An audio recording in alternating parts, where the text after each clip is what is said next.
Guys, welcome to my channel. Today, share ko sa inyo yung aking PMS dito sa aking Mazda 3. Kasi 1 year na siya, so I have to go back every 6 months.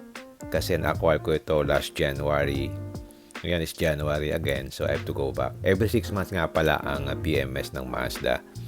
By the way, ang Mazda, pag bumili ka, meron kang 5 years free service plan. Ang ibig sabihin, libre yung parts, saka yung labor for PMS. So, libre yung langis, saka yung mga filters for PMS. So, wala kang babayaran.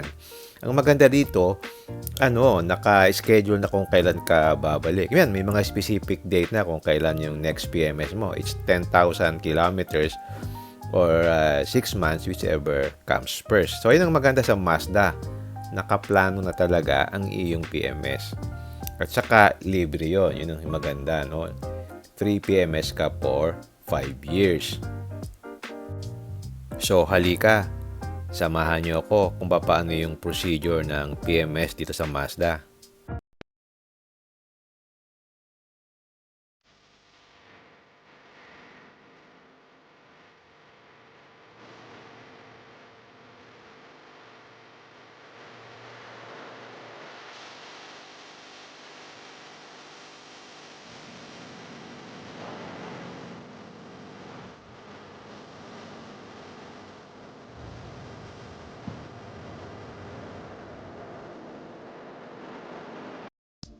So, I'm on my way to Mazda for my 20,000 PMS or 1 year PMS kasi every 6 months I have to go back, no?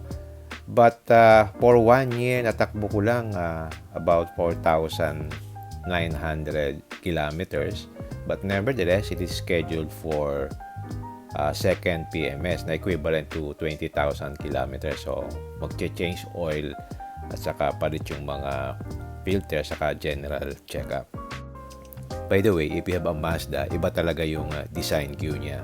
Napakaganda ng design niya. Kahit sa ang angulo mo siyang tingnan, whether sa front, sa side, pati dun sa likod, eye-catching siya. Yung bang lilingon-lingunin mo talaga siya. And then, very refined yung pagkakagawa sa kanya. Especially sa interior, and then yung kanyang tinatawag na Mazda Harmonics, ibig sabihin yung sounds, whether music or noise, is controlled with a nice sound system. At the same time, very powerful and efficient yung engine kasi ito yung famous na Mazda Sky Active engine. So very intuitive din yung mga controls niya. So I can say yung power and performance talaga if you have a Mazda. So, nagpa-schedule ako ng PMS at 9 o'clock. Sabi nila 1.5 hours lang daw tapos na. Kasi yung maganda rito, kukunti lang kasi yung mga naka-schedule for the day. So, mabilis lang. So, pwede mo na siyang hintayin. So, ito is my second PMS for 12 months use. So, every 6 months kailangan kong bumalik. As I said, naka-schedule na yan. So, madali lang nagawa. After about 1.5 hours, ready na yung sasakyan na service na siya. As I said, hindi ako nagwo-worry kasi wala akong babayaran for this PMS. May second PMS na ito kasi libre din yung oil, saka yung iba pang mga materials like yung mga air filters, libre din pagka PMS ka dito sa Mazda. And that's good for 5 years if you buy it now. Kasi previously 3 years lang yan. Ginawa nilang 5 years yung kanyang pre-maintenance plan. So yan, tapos na yung second PMS ko. It took them mga 1.5 hours. After that, tapos na. So, normal na ginagawa ko before ako umalis sa casa after the PMS. Iniikutan ko yung sasakyan. Tinitingnan ko kung malinis ba o baka may nagasgas, and then chine-check ko rin yung yung engine kung talaga nagpalit ng langis or what. So yan, ang Mazda binigay sa akin yung used na filter, yung aircon filter, saka yung air cleaner na filter. So binabalik nila yan para makita na talagang nagpalit sila. So, hindi ko rin pinapa-car wash sa kasa yung sasakyan pa nagpapa-EMS ako. Kasi ang feeling ko magagasgas lang kasi ginagamit nilang mga basahan, madudumi. So ako na lang nagka-car wash talaga. So checkin natin yung yung langis kung kung talagang napalitan siya. So check natin. Yung langis kasi sa makina yan ang pinaka-importante to protect your engine. Dapat regularly pinapalitan yan. So yung pag-check niyan, dapat hindi lalampas dun sa maximum, hindi rin bababa dun sa minimum. So ito yung langis niya. So maganda, malinis. Medyo very clear pa yung langis. Ibig sabihin, napalitan talaga. So makikita mo pagka bagong palit ang langis, talagang parang maganda ang takbo ng makina, parang magaan na magaan. So check mo din bago ka umalis yung engine. Baka minsan may mga nakalimutan na tools o nasingit na kung ano-anong bagay, chine-check ko rin yan. Kasi mahirap na pag takbo mo, magkaroon ka ng trouble, di ba? So check natin yung parts na pinalitan. Ito yung air cleaner. So ito yon genuine Mazda part talaga siya. Nandyan yung serial number.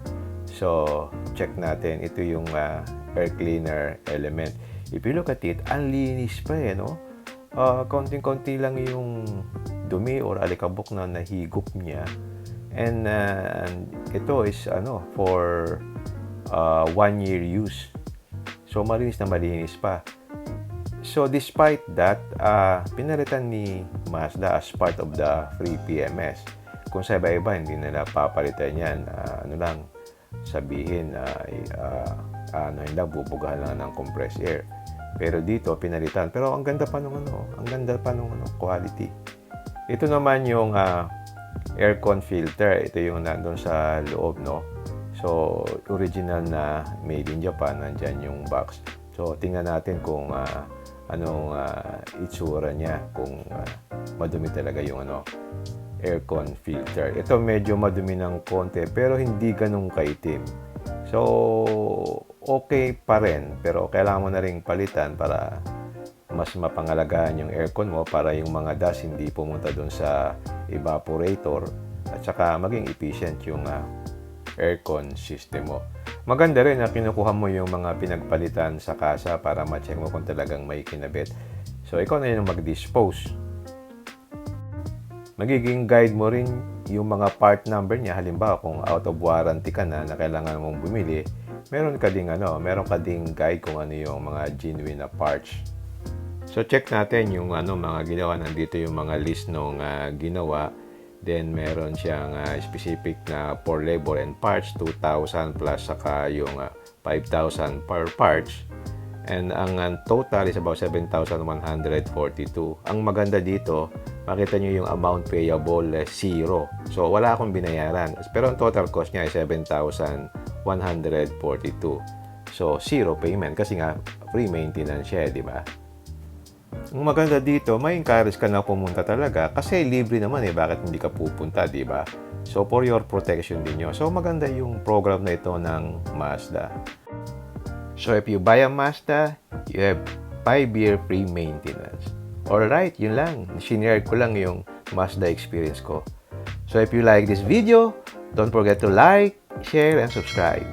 Until next time, see you again in my next vlog. Bye!